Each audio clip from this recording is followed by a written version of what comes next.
আসসালামু আলাইকুম ওয়া রাহমাতুল্লাহি ওয়া বারাকাতুহু।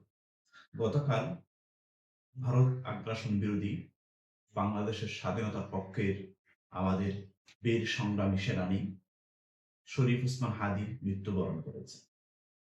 ওনার মৃত্যুতে বাংলাদেশের বিক্ষুব্ধ ছাত্র সমাজ, বিক্ষুব্ধ জনতা, ডেইলি স্টার অফিস, প্রথম আলো অফিস এবং ছায়ানট ভাঙচুর চালান।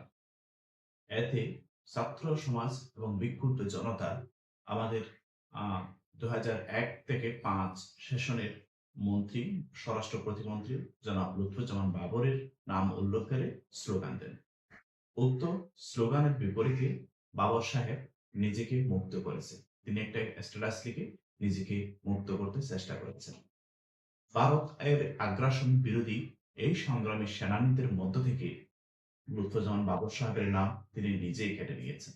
অসুবিধা নেই, আমাদের আমির জামাত মতিউর রহমান নিজামী, আলী হাসান মোহাম্মদ মুজাহিদ, দেলোয়ার হোসেন সাইদি, আবরার ফাহাদ, শরীফ ওসমান হাদির মতো ব্যক্তিরা থাকতে লুৎফুজ্জামান বাবর না থাকলেও চলবে।